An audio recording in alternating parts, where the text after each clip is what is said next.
Assalamualaikum warahmatullahi wabarakatuh. Alhamdulillahilladzi arsala rasulahu bil huda wa dinil haqq liyudhhirahu 'alad dini kullihi walau karihal musyrikun. Asyhadu an la ilaha illallah wahdahu la syarika lah wa asyhadu anna Muhammadan abduhu wa rasuluhu sallallahu alaihi wasallam wa ala alihi wa ashabihi amma ba'd. Saya di sini mewakili dari kelompok 6 mata kuliah Filsafat Pendidikan Islam kelas PAI 2F yang beranggotakan saya sendiri Fakih Abdul Aziz, kemudian ada teman-teman saya yaitu saudari Anissa Nur Aini dan saudari Widya Ismiati akan menyampaikan hasil dari diskusi kelompok kami berkaitan dengan hakikat pendidik dan peserta didik dalam lingkup filsafat pendidikan Islam. Langsung saja untuk membarokahkan waktunya. Untuk yang pertama adalah hakikat pendidik menurut filsafat pendidikan Islam. Hakikat pendidik sendiri dibagi menjadi 4 di dalam filsafat pendidikan Islam, yaitu yang pertama secara terminologis, kemudian yang kedua secara hakikatnya, yang ketiga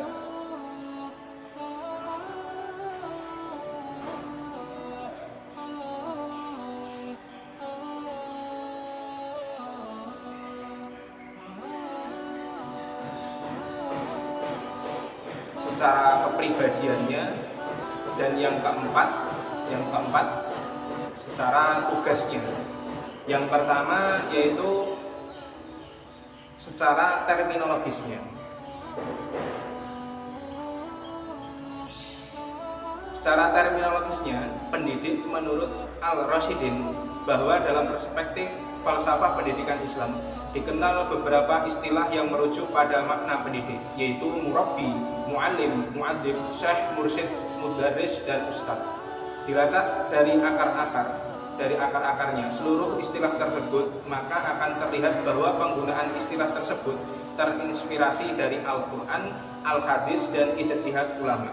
Dua istilah pertama, murabbi dan muallim, diambil dari Al-Quran, sedangkan istilah muadzib diambil dari hadis Nabi, dan istilah syekh dan mursyid diambil dari tradisi tasawuf.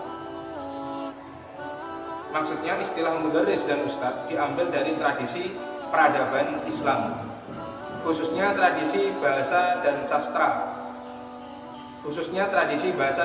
Arab. Inilah makna bahwa pendidikan Islam bersumber dari Al-Quran, Al-Hadis, dan ijtihad ulama sepanjang peradaban Islam, sehingga istilah pendidik pun diambil dari ketiga tradisi tersebut. Yang kedua yaitu berkenaan dengan hakikat pendidik itu sendiri. Dalam konteks falsafah pendidikan Islam, pendidik ideal dalam Islam atau hakikat pendidik dalam Islam adalah Allah Subhanahu wa Ta'ala dan Nabi atau Rasul. Lalu menurut Al-Rasyidin ada 2 pendidik lainnya selain Allah dan Nabi atau Rasul, yaitu ulama sebagai pewaris keilmuan para nabi, dan orang tua. Yang kedua adalah orang tua sebagai pendidik bagi anak-anak mereka. Hakikat pendidik yang pertama adalah Allah Subhanahu wa Ta'ala. Pernyataan ini didasarkan kepada Quran surah Al-Fatihah ayat 2. Allah Subhanahu wa Ta'ala sebagai maha pendidik atau murabbi. Dan Quran surah Al-Baqarah ayat 31 yaitu Allah sebagai maha pengajar atau muallim. Hakikat pendidik yang kedua adalah para nabi atau rasul. Dasar pendapat ini adalah Quran surah Al-Baqarah ayat 151. Dalam ayat ini ditegaskan bahwa Allah Subhanahu wa Ta'ala mengutus para rasul untuk membacakan ayat-ayat Allah, yaitu yatslu alaikum ayatina, kemudian menyucikan jiwa manusia, yuzakkikum, dan mengajarkan manusia kitab dan hikmah serta ilmu, yaitu yu'allimukum al-kitab, al-hikmah, dan malam takunu ta'lamun. Beberapa ayat yang lain menunjukkan bahwa para nabi dan rasul bertugas membacakan ayat-ayat Allah, menyucikan jiwa manusia dan mengajarkan manusia tentang kitab, hikmah dan ilmu.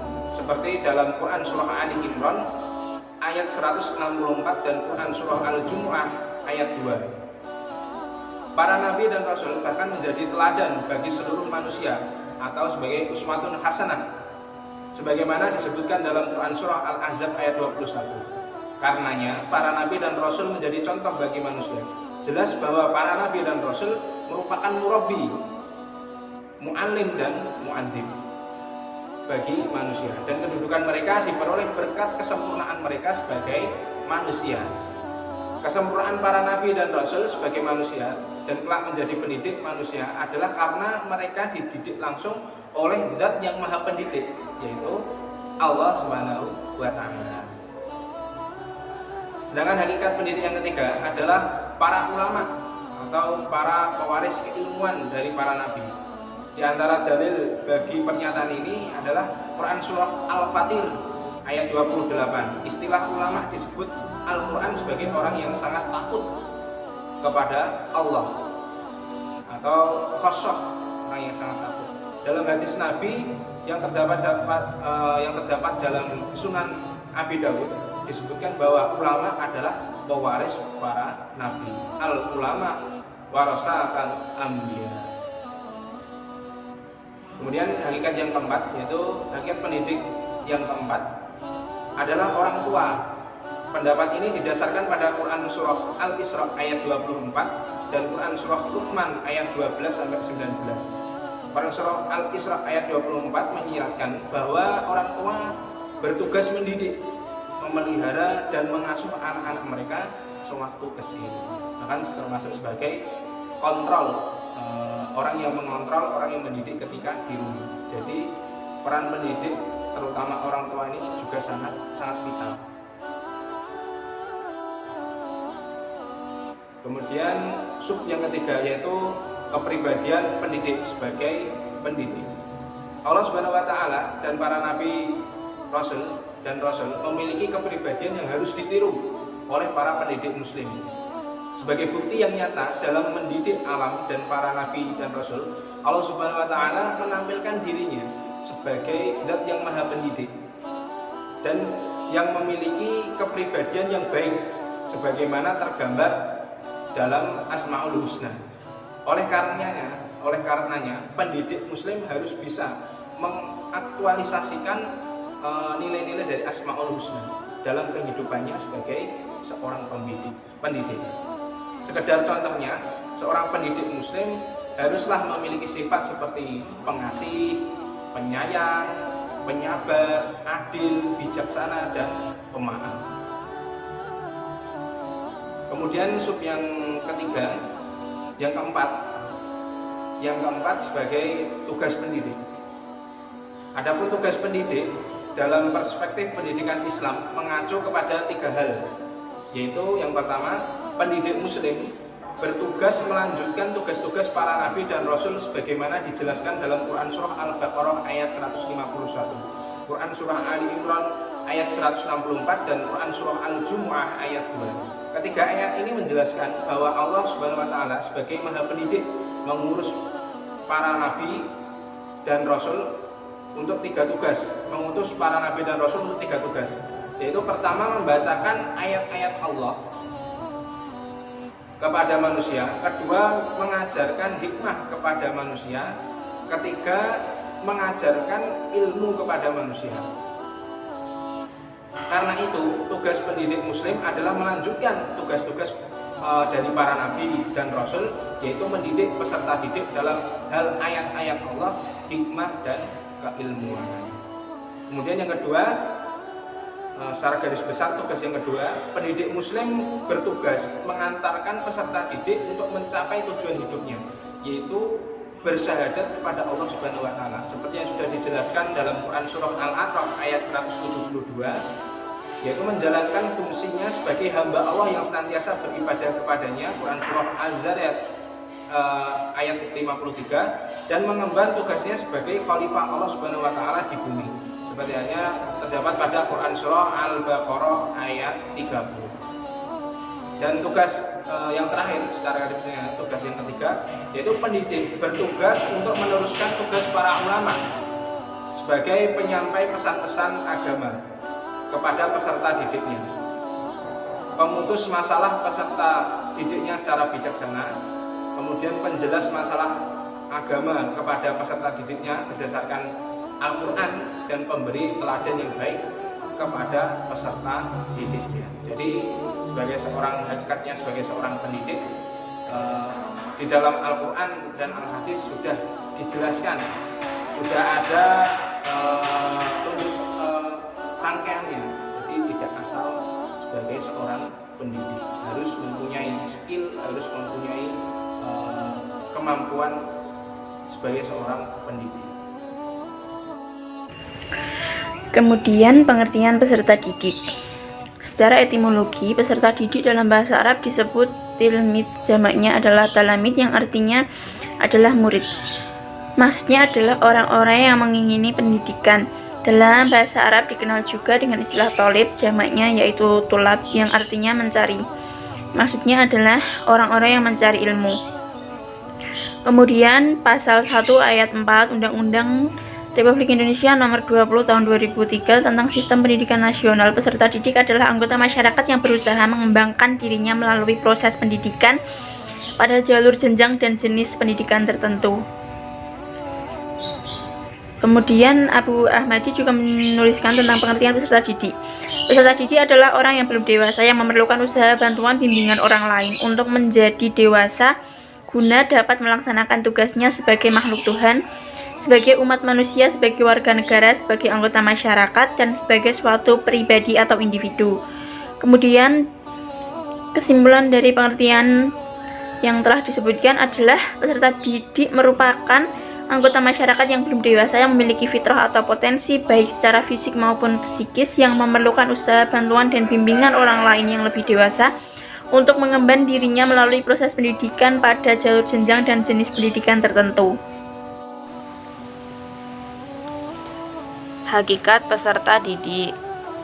Dalam buku Filsafat Pendidikan Islam yang ditulis oleh Hasan Basri dalam perspektif pendidikan Islam, hakikat peserta didik terdiri dari beberapa macam. A. Peserta didik adalah darah daging sendiri. Orang tua adalah pendidik bagi anak-anaknya, maka semua keturunannya menjadi anak didiknya di dalam keluarga. B.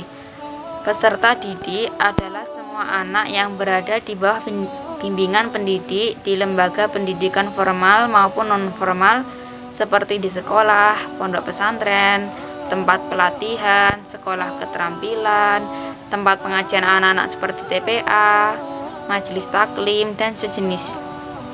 Bahwa peserta pengajian di masyarakat yang dilaksanakan seminggu sekali atau sebulan sekali, semuanya orang-orang yang menimba ilmu yang dapat dipandang sebagai anak didik.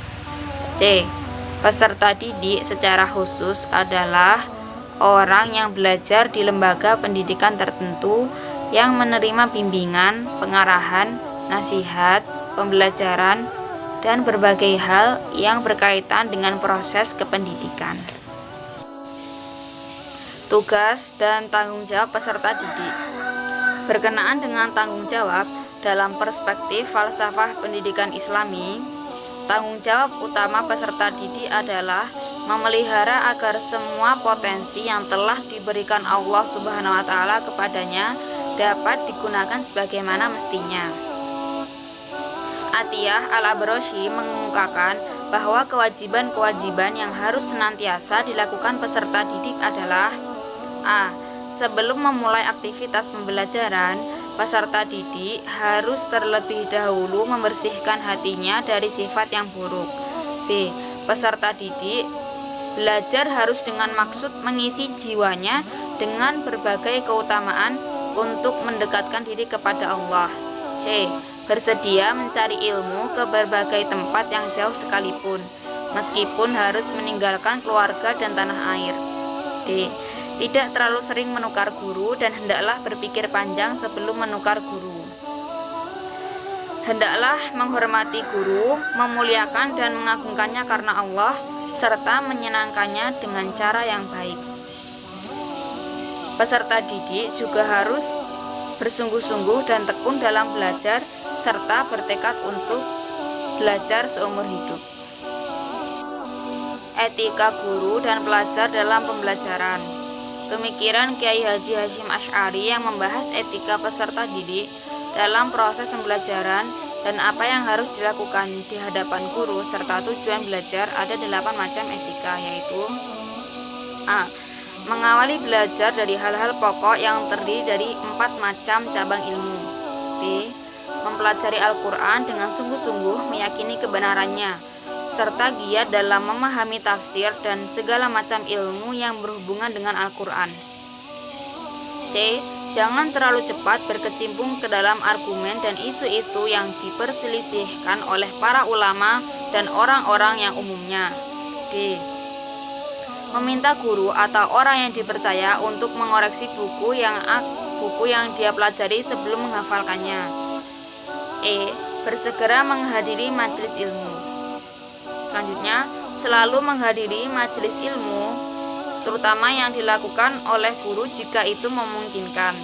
Selanjutnya, jika menghadiri majelis ilmu, hendaknya memberikan salam kepada semuanya, juga menunjukkan rasa hormat kepada guru. Begitupun berlaku ketika majelis telah berakhir. Konsep hubungan guru dan murid dalam pembelajaran menurut Kiai Haji Hasyim Asy'ari adalah sebagai berikut. Menurut Kiai Haji Hasyim Asy'ari, hubungan guru dan murid dibangun atas dasar penghormatan yang besar dari murid dan cinta kasih yang tulus dari seorang guru. Dengan diimplementasikan dalam proses belajar mengajar, yaitu akhlak murid terhadap guru, akhlak guru terhadap murid, dan akhlak guru dan murid dalam pembelajaran. Terima kasih karena sudah menonton videonya. Semoga Allah memberikan kepada kita semua ilmu yang bermanfaat, ilmu yang barokah. Akhirul kalam, wassalamualaikum warahmatullahi wabarakatuh.